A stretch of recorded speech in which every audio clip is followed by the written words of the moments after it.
British Advanced Pain Clinic, Noppimayam Surgery Duram. For appointments 9155 15563.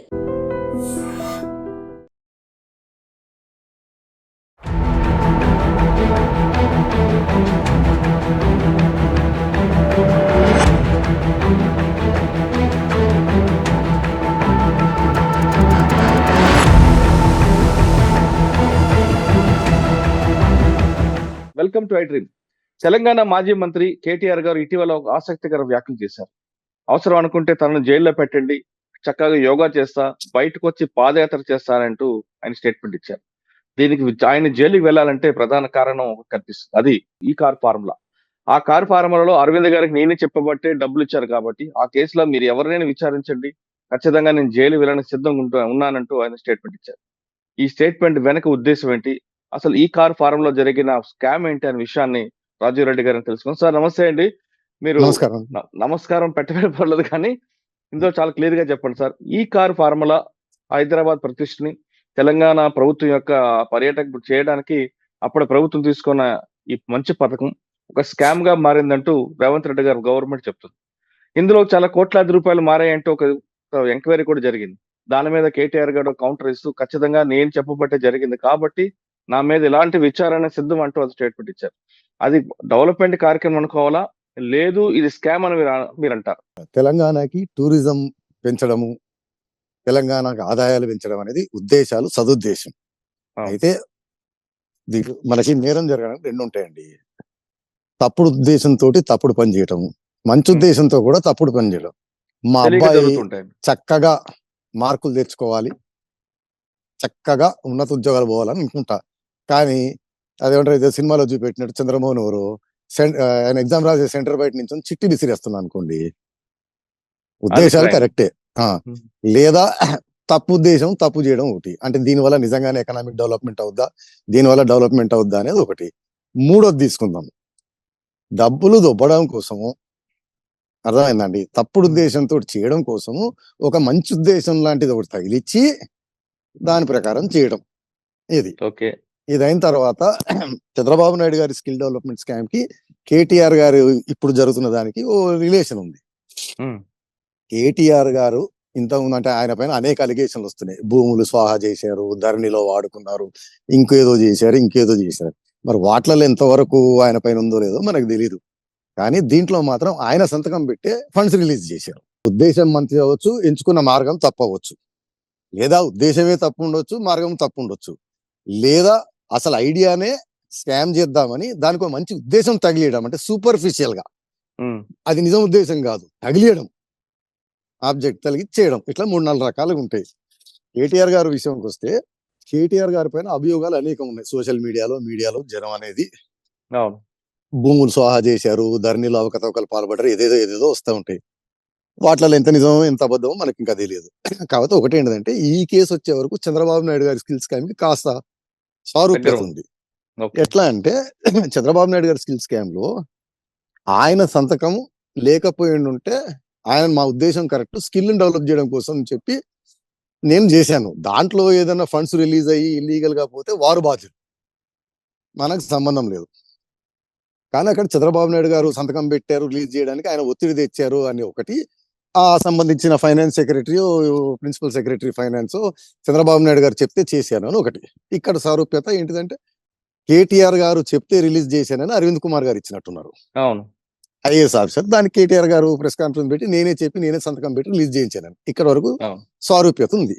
ఇంక ఇక్కడి నుంచి వచ్చిన తర్వాత కేటీఆర్ గారు ఇంతకుముందు చెప్పినట్టు కాస్త మాటలు కానీ తెలివితేటలు బాగానే ఉన్నాయి. ఆయన ప్రెస్ కాన్ఫరెన్స్ పెడుతూ మీరు బాగా చూస్తే ఇంకా స్కామ్ ఎక్కడ, ఉద్దేశం గురించి తర్వాత వద్దాం, అర్థమైందా అండి. ఉద్దేశం మంచిది ఉండొచ్చు, జరిగిన మెథడ్, ప్రాసెస్, ప్రొసీజర్ లో ఏమన్నా స్కామ్ ఉందా లేదా, తప్పు జరిగిందా లేదా అని. అంటే తప్పు కూడా జరగవచ్చు, కానీ తప్పు నేరపూరితమైన తప్పు వేరు, అనుకోని తప్పు వేరు. సో ఆయన చెప్పిన ప్రెస్ కాన్ఫరెన్స్ లో చాలా సెలెక్టివ్ గా మొత్తం విషయం చెప్పకుండా తనకు నచ్చింది మాత్రమే చెప్పారు. జనంకు అది పెద్దగా అర్థం కూడా కాదు, నిజమే అని అనుకుంటారు ఆయన చెప్పిన దాంట్లో. ఆయన చెప్పింది ఏంటిదంటే, హైదరాబాద్ టూరిజం అభివృద్ధి కానీ ఎకనామిక్ కానీ హైదరాబాద్ ని అంతర్జాతీయ స్థాయికి తీసుకెళ్లడం కోసం చేసింది ఇది. Very good. దీనికోసం మేము ఫార్ములా ఈ రేసింగ్ కంపెనీ తోటి నెగోషియేట్ చేసి అగ్రిమెంట్ చేసుకున్నాము. వారు ఫార్ములా ఇక్కడ పెడతారని దానికి ఒక స్పాన్సర్ ని తెచ్చుకున్నాము అంటూ ఆయనే చెప్పారు. గ్రీన్ కో కంపెనీ వారికి సంబంధించిన ఏస్ అర్బన్, ఏస్ జెన్ నెక్స్ట్ ఏదో ఉంది. ఆ కంపెనీ స్పాన్సర్ చేసేటట్టు, ఇన్ఫ్రాస్ట్రక్చర్ మేము ప్రొవైడ్ చేసేటట్టు, ఫార్ములా చేసేటట్టు. అది అయిన తర్వాత 2వ సంవత్సరానికి ఏదో వచ్చేటప్పటికి ఆ స్పాన్సర్ చేసిన కంపెనీ ఏదైతే ఉందో వారు మాకు గిట్టుబాటు అవ్వట్లేదు, లాభం రాలేదు, నష్టం వచ్చిందని మేము డ్రాప్ అయిపోతున్నాం అన్నారు. అయితున్నందుకు ఫార్ములా ఈ రేసింగ్ అయితే మన దగ్గర జరగాలి అని చెప్పి ప్రభుత్వ నిధులని రిలీజ్ చేయడం కోసము నేను సంతకం పెట్టి రిలీజ్ చేయించాను అన్నాడు. ఇక్కడ కాపీ ప్రాసెస్ తర్వాత వద్దాం. ఆయన ఎకనామిక్ డెవలప్మెంట్ ఎంతో జరుగుతుంది, మనకి రాష్ట్రానికి బెనిఫిట్ జరుగుతుంది అని అంటేనేమో మరి ఆ కంపెనీకి నష్టం జరగకూడదు, నష్టం జరిగింది. మరి హైదరాబాద్కి ఎంత లాభం జరిగింది అనేది ఆయన ఎక్స్ప్లెయిన్ చేయగలగాలి. అంతే కదండి. ఆ కంపెనీ నాకు లాభాలు లేదు వెళ్ళిపోయిందని. నెంబర్ 2, మీరు మన క్రికెట్ మ్యాచ్లు తీసుకోండి, ఏదైనా తీసుకోండి, ప్రపంచంలో ఎనీ ఈవెంట్ ని స్పాన్సర్ చేస్తారండి, సినిమా ఫంక్షన్ల దగ్గర నుంచి. అవునండి. ఓకే, స్పాన్సర్ చేసి అతను ఆ స్పాన్సర్షిప్ లో వచ్చే లాభం కోసం చేయడు, దాని స్పాన్సర్షిప్ అనరు. దాంట్లో వచ్చే బెనిఫిట్ కోసం వస్తే పార్ట్నర్ అవుతాడు ఆ ఈవెంట్ కి. స్పాన్సర్ గాడు స్పాన్సర్ చేసి అతను తను స్పాన్సర్ చేయడం ద్వారా అతని హోర్డింగు, అతని బోర్డు, అతని బ్యానర్, అతని పేరు పెట్టి అతనికి వచ్చే benefit is advertisement of his company. అవును. స్పాన్సర్షిప్ అర్థం ఏంటిది? అతను స్పాన్సర్ చేయడం అంటే స్వచ్ఛందంగా డబ్బులు ఇవ్వడం, అక్కడి నుంచి లాభం గాని రాబడి గాని ఆశించకపోవడం ఈ స్పాన్సర్షిప్. నేను కూడా డబ్బులు పెడతాను, రేసింగ్ చేద్దాము, దాంట్లో వచ్చిన లాభాలు పంచుకుందాం అన్నారు అనుకోండి, ఇన్వెస్టర్ అవుతాడు, పార్ట్నర్ అవుతాడు, స్పాన్సర్ కాడు. దీనిపైన కేటీఆర్ గారు ఎక్స్ప్లెనేషన్ ఇవ్వాలి. మీరు మళ్ళా వినండి కేటీఆర్ గారు ప్రెస్ కాన్ఫరెన్స్. ఒక కంపెనీ వచ్చింది, ఏస్ అర్బన్, ఏస్ జెన్ నెక్స్ట్, గ్రీన్ కో కంపెనీకి సంబంధించి వారు స్పాన్సర్ చేస్తామని వచ్చారు, స్పాన్సర్ చేశారు. వచ్చే సంవత్సరం గిట్టుబాటు కాలే, మాకు లాభం రాలేదు, మాకు నష్టం వచ్చింది అన్నాడు. అంటే ఇన్వెస్టర్ అనకుండా స్పాన్సర్ అన్నారు ఆయన. కాదు, అగ్రిమెంట్ లో స్పాన్సర్ అని ఉంటారు. అదే నేను వస్తున్నా, ఉండండి. అక్కడే తిరకాసు అదంతా ఉండేది.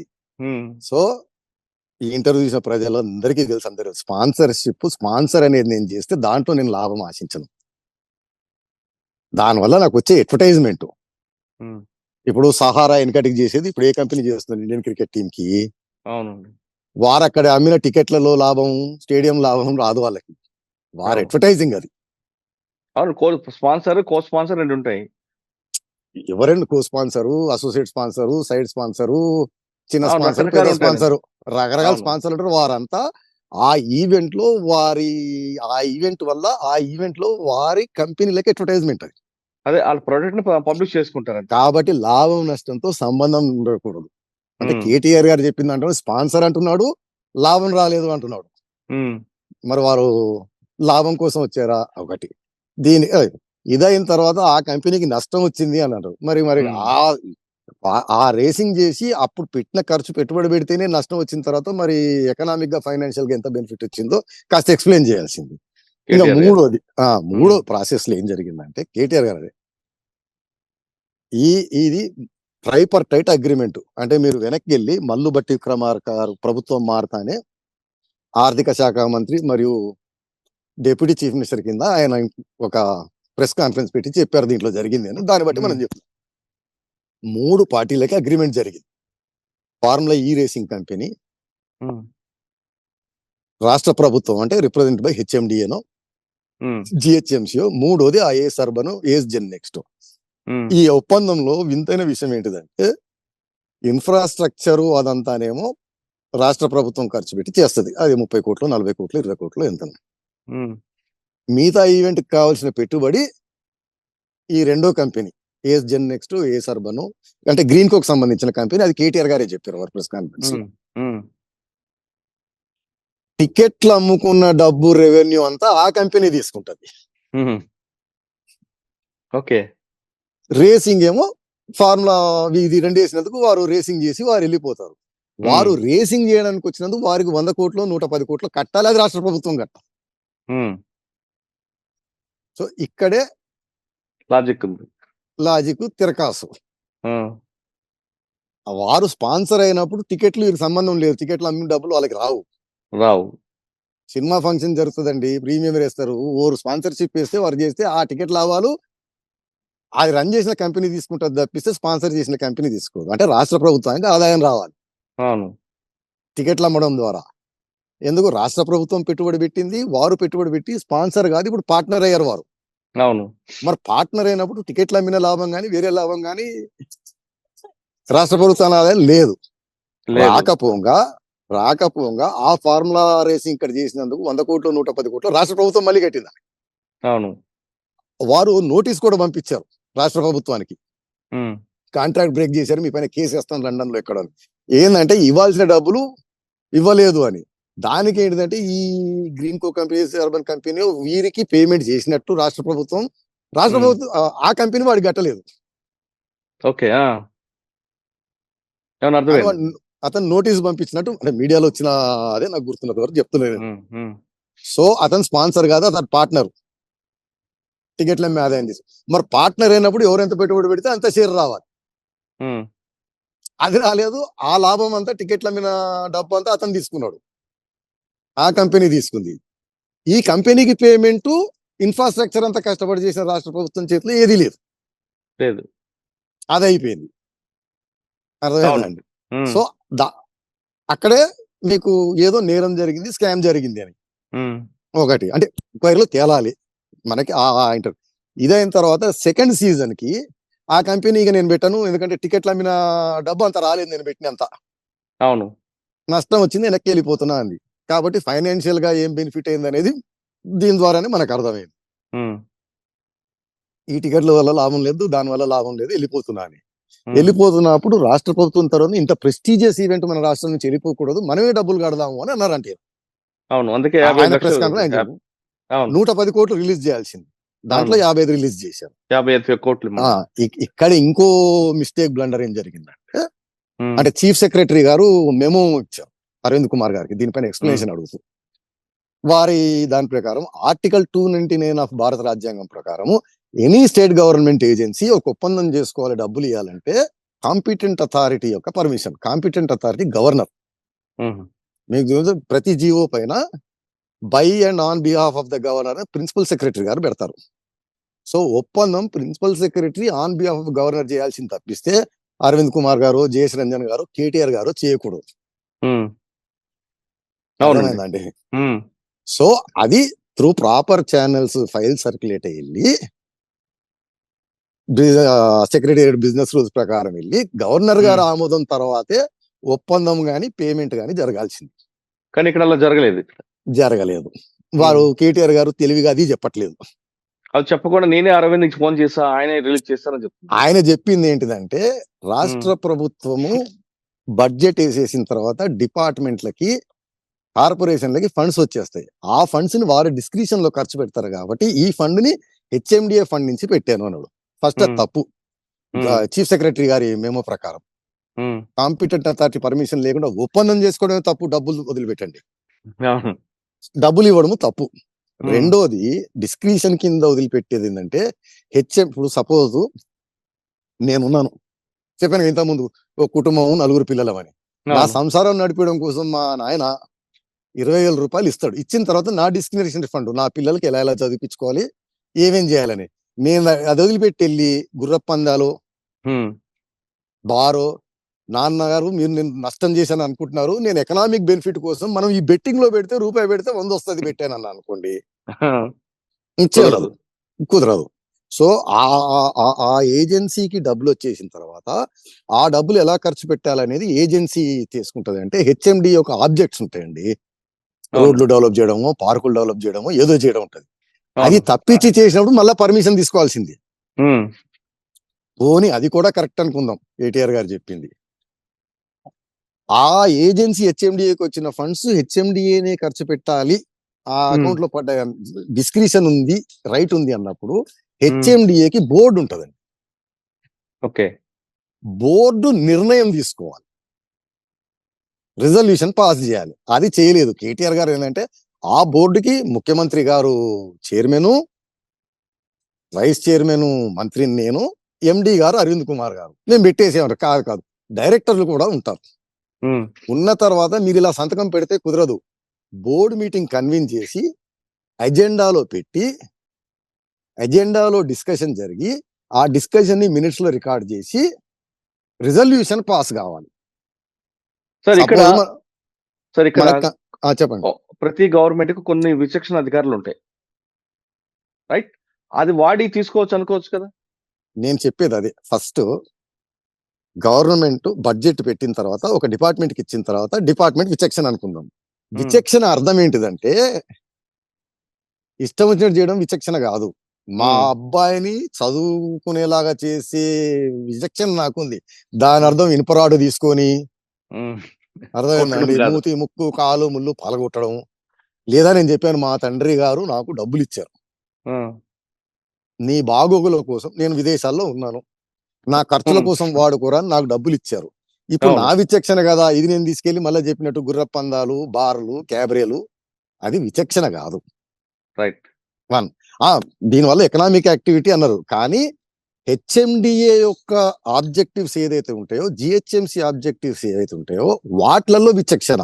నేను చెప్పాను రోడ్లు, డ్రైనేజీలు, పార్కులు, ప్రభుత్వ స్థలాల పరిరక్షణ, వాటిలలో విచక్షణ. అది దాటి ఏదైనా చేయాలంటే మళ్ళీ పర్మిషన్కి వెళ్ళాలి, మళ్ళీ బోర్డు రావాలి, మళ్ళీ బోర్డుకు రావాలి.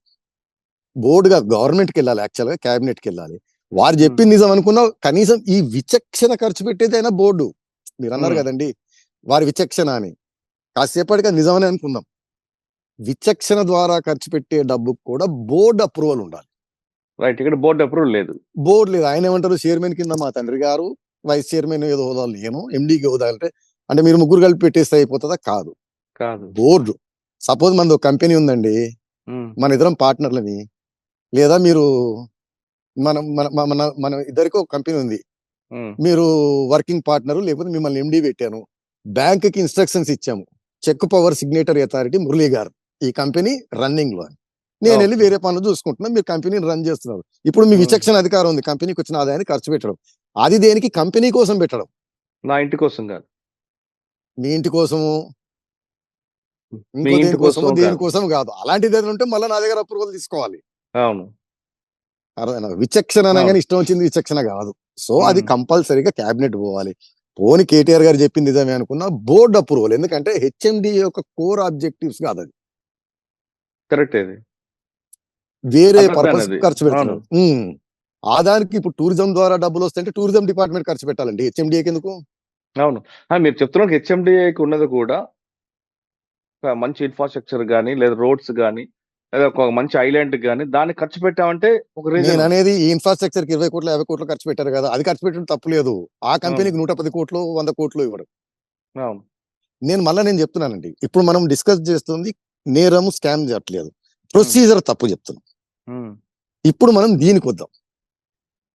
ఈ డబ్బు సంగతి ఏంటంటే, నేను ఇంతకు ముందు చెప్పినట్టు వారు స్పాన్సర్ అయితే టికెట్లు ఎందుకు అమ్ముకుంటారు? టికెట్లు అమ్మిన డబ్బు వారికి ఎందుకు పోతుంది? గవర్నమెంట్ రావాలి. ఇన్వెస్ట్ చేసింది గవర్నమెంట్ కాబట్టి వారు స్పాన్సర్ అయితే. వారు పార్ట్నర్ అనుకుంటే మరి గవర్నమెంట్ కు అంతవరకు అయితే రావాలి కదా. పూర్తిగా ఆ కంపెనీ తీసేసుకుంది టికెట్లు అమ్మిన లాభం. అవును. తీసేసుకొని గవర్నమెంట్ కి గుండుస్తున్నా, పూర్తిగా ఆ కంపెనీ తీసేసుకుంది డబ్బులు. అట్లాంటి అగ్రిమెంట్లు ప్రపంచంలో ఎక్కడ ఉండవు. నేను 50% నేను పెడితే 50% మీరు పెడితే ఏదైనా అమ్ముకున్న దాంట్లో లాభం 50-50 ఉంటది. అవునండి. లేదా చెప్తున్నట్లుగా కేటీఆర్ గారు చెప్తున్నట్టు ఆయన స్పాన్సర్ అయితేనేమో అసలు ఈ 50% కూడా తీసుకోడు, 100% నాకే వస్తుంది, ఆయనకి అడ్వర్టైజ్మెంట్ వస్తుంది. రైట్. అవును. ఇది తీసేసుకొని ఇతను ఆ ఫార్ములా రేసింగ్ కార్ కి ఇవ్వాల్సిన డబ్బులు అతను ఇవ్వలేదు, అది మళ్ళీ రాష్ట్ర ప్రభుత్వమే కట్టింది. అవును. ఇక్కడ స్కామ్ కనపడుతుంది, ప్రొసీజర్ రాంగ్, ఉద్దేశం రాంగ్, రెండు ఎస్టాబ్లిష్. నా ఉద్దేశం ప్రొసీజర్ అంటే ఉద్దేశం రాంగ్ నేను మళ్ళీ మీరు ఎకనామిక్ డెవలప్మెంట్ తీసుకుంటారు. పెట్టిన కంపెనీకి లాభం చేయడం, దానికి ఇన్ఫ్రాస్ట్రక్చర్ గవర్నమెంట్ వేయటం, టికెట్ల మీద లాభం అంతా అతనికి ఇవ్వడం ఏంటిదండి? ఆ మూడో కంపెనీకి ఇవ్వడము, ఈ కంపెనీకి ఇది ఇవ్వటం. సో ఇది అయిపోయింది, ఈ ప్రొసీజర్ రాంగ్. ఇదైన తర్వాత ఎకనామిక్ డెవలప్మెంట్ కి వస్తే కేటీఆర్ గారు ఏదో నీల్సన్ స్టడీ రిపోర్ట్ అని పెట్టారు, దాని ప్రకారం 700 కోట్లు వచ్చిందని. దానిపైన వారు ఆ రిపోర్ట్ ని మనకి ఇచ్చి లేదా పబ్లిక్ కి పెట్టి ఆ రిపోర్ట్ ని విశ్లేషణ చేసి నిజంగా అయిందా ఇప్పుడు ఆ నీల్సన్ ఎవరో తెలియదు, ఏం కంపెనీ తెలియదు. అర్థమైందండి? మన ఇద్దరం రోజు రాత్రి చదువుతాం, మీరు ఎక్కడో పోయి చెప్తారు మా రాజిరెడ్డి పోటుగాడు అర్థమైందండి ఎగిరి 30 మందిని దన్నాడు అని. నేను వెళ్ళాకో మా మురళి గారి రిపోర్ట్ ప్రకారం నేను 30 మందిని దన్నాను. ఆ. ఎగిరెగిరి గెంతాను అంటే కుదరదు కదా, ఎందుకు ఎలాగా అనేది ఆ నీల్సన్ రిపోర్ట్. అది నేను జనరల్ గా ఎక్కడో చూస్తే నీల్సన్ రిపోర్ట్ ప్రకారం ఉమ్, ఎన్ని కోట్ల ఆదాయము కోర్ అక్కడ టికెట్ల ద్వారా వచ్చింది. అది రాష్ట్ర ప్రభుత్వం రాకుండా వెళ్ళిపోయింది. ఉమ్, ఆ ఎస్ అర్బన్ ఎస్ జెన్ నెక్స్ట్ కంపెనీ తీసేసుకుంది. అతను చెప్పేది ఏంటంటే ఈ రేసింగ్ జరిగినప్పుడు చుట్టుపక్కల హోటళ్లకి, రెస్టారెంట్లకి, బార్లకు వచ్చిన లాభం కింద లెక్కేశారు. కానీ ఆ లెక్కలు కూడా మనం అది చూస్తే కానీ తెలియదు. సోర్స్ ఏంటిది, క్యాల్కులేషన్ ఎలా చేశారు అనేది మనకు తెలియదు. ఆ నిజంగా ఉండుంటే ఆయన బయట పెట్టేవారు.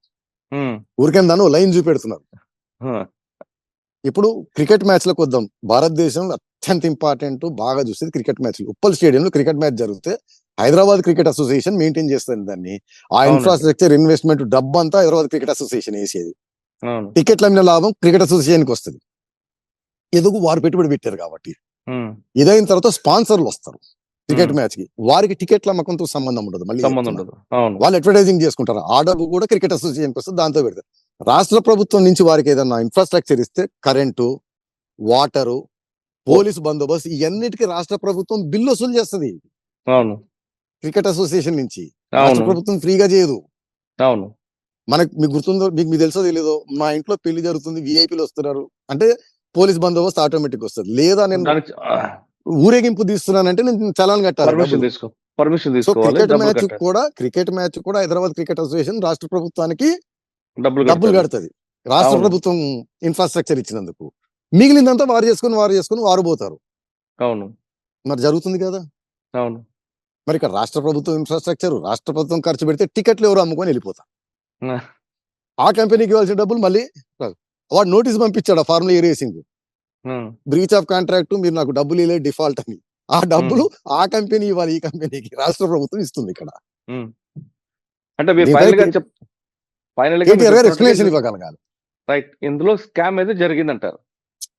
మనకున్న ప్రైమా ఫేసి దాని ప్రకారం కేటీఆర్ గారు నిన్న గంటసేపు ప్రెస్ కాన్ఫరెన్స్ పెట్టి వీటిపైన ఎక్స్ప్లెయిన్ చేస్తే బాగుండేది. అది చేయకుండా ఏజెన్సీకి ఫండ్ డిస్క్రిషనరీ, మా నాన్నగారు చైర్మన్, నేను వైస్ చైర్మన్, నేను రిలీజ్ చేశాను, procedure wrong, Nilsson report.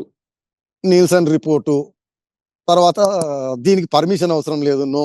Article 299 ప్రకారం, రాజ్యాంగం ప్రకారము గవర్నర్ దాకా ఫైల్ వెళ్ళి రావాలి, ఉమ్, గవర్నర్ ఆమోదంతో చేయాలి.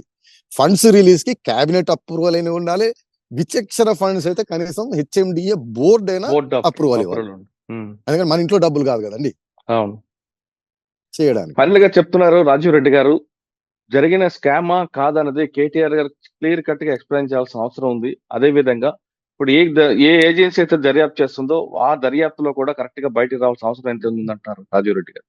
ఈ డబ్బుల విషయం తీసుకునేసరికి ఖచ్చితంగా బోర్డు అప్రూవల్ ఉండాలి, లేదా గవర్నర్ పర్మిషన్ ఉండాలి తప్ప ఇద్దరు వ్యక్తుల మధ్యన సంబంధాలతో, ఇద్దరు వ్యక్తుల మధ్య ఫోన్ సంభాషణతో 55 కోట్ల రూపాయలు కదా, కనీసం 5 లక్షల రూపాయలు కూడా బయటికి వెళ్ళడానికి అవకాశం లేదు అంటూ రాజీవ్ రెడ్డి గారు చెప్తున్నారు. ఇప్పటికైనా ఈ విషయంలో క్లారిటీ రావాలంటే రాజీవ్ రెడ్డి గారు చెప్పండి. ఏదో దీంట్లో చెప్తున్నారు. ఇంకోటి చెప్తాను మీకు. ఆ, లైటర్ వేన్ లో 55 కోట్లు రిలీజ్ చేశారు, మిగతా 50 కోట్లు రావాలని అతను కేసు వేసాడు, నోటీస్ పంపించాడు. ఆ, అవును. ఇంకోటి ఉంది ప్రభుత్వానికి ఓ తలనొప్పి.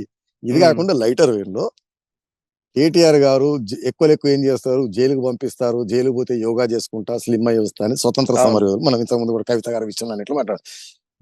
మీరు బ్రిటిష్ వారు మీరు స్వతంత్ర పోరాటం చేస్తుంటే జైలు వేస్తే మీరు మాట్లాడిన మాటలు కరెక్ట్. మీరేదో స్కామ్ చేశారు, అది చేశారు అన్నప్పుడు ఇది రెండోది మీకు గుర్తుందో లేదో, కవిత గారు కూడా పిడికెళ్ళు బిగించి అది బిగించి దమ్ముంటే అరెస్ట్ చేయండి, అరెస్ట్ దాకా తెచ్చుకున్నారు.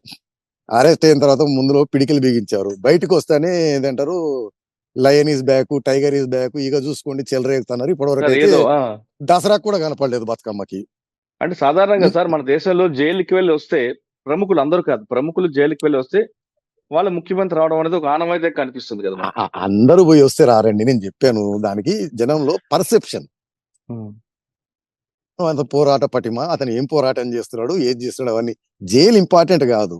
రెండోది, జైలు పోయి వచ్చిన ప్రతి వ్యక్తి పోరాటం చేస్తాడు. కొంతమంది జైలు పోయి వచ్చిన డల్ అవుతారు, కొంతమంది ఇంకా వీరోత్సంగా చేస్తారు. సో ఈయన నాకు అర్థమైనంత వరకు ఏంటంటే ఈయనకి ఏదో ఫీలర్స్ ఉన్నట్టున్నాయి, కేసు జరుగుతలేదు, అందుకనే ఉన్న పల్లంగా పెట్టి జైలుకైనా రెడీ అని అంటున్నాడు. అంటే ఏదో అది ముందుకు సాగి దగ్గరికి వస్తుంది అని గమనిస్తున్నాడు అని. ఇక అచ్చా. జైలు నుంచి వచ్చిన తర్వాత పోరాటం పెంచుతా అనేది మరి చూడాలి. కవిత గారు కూడా జైలు నుంచి రిలీజ్ అవుతానే ఇక నేను రాష్ట్రం అంతా చుట్టేస్తాను, విప్లవం తెస్తానన్నారు. జైలు నుంచి రిలీజ్ అయిన తర్వాత ఈ రోజు వరకు బతుకమ్మ కూడా ఆవిడ కనపడలేదు మరి. అంటే కోర్టుకు వెళ్తున్నారు కాబట్టి కనపడలేదు కదా, ఇంకా ఎలక్షన్ వస్తే అలా మళ్ళీ బయటకు కాదండి, వస్తారు. రిలీజ్ అవుతానే మీరు ఇచ్చిన స్టేట్మెంట్ చూడండి. జైల్లో కోర్టుకు తీసుకొచ్చినప్పుడు ఆహాభావాలు, పిడికలు బిగించడాలు ఇవన్నీ చూడండి. నేను అనేది రీజన్ ఏంటిదో నాకు తెలియదండి. అంటే సాధారణంగా బయట సార్ వెళ్ళండి. సాధారణంగా ప్రముఖులు ఎవరైనా జైలుకి వెళ్ళినప్పుడు కానీ బయటకు ఉమ్. వస్తున్నప్పుడు కార్యకర్తల మనోభావాలు దెబ్బతినకుండా వాళ్ళు డిఫామ్ కాకుండా ఉండడానికి ఈ విధంగా ఆహాభావాలు కరెక్ట్. ఇవ్వడం కానీ నేను ఈ అనేది విధంగా డైలాగ్స్ కవిత ఇవ్వడం కూడా చేస్తున్నారు. కవిత గారు is not a private person. Kavitha గారు ఓ పార్టీ ప్రధాన నాయకురాలు, రాజకీయ నాయకురాలు. ఇప్పుడు మన తెలంగాణ ఇన్ని జరుగుతున్నాయి కదండి. హరీష్ గారు నిరంతరం రోడ్లపైనే, కేటీఆర్ గారు నిరంతరం రోడ్లపైనే, పాడి కౌరిష్కి రెడ్డి నిరంతరం రోడ్లపైనే, ఎమ్మెల్యేలు చేస్తా ఉన్నారు. మరి ఆవిడ ఎక్కడ ఎందుకు కనపడతలేదు అని.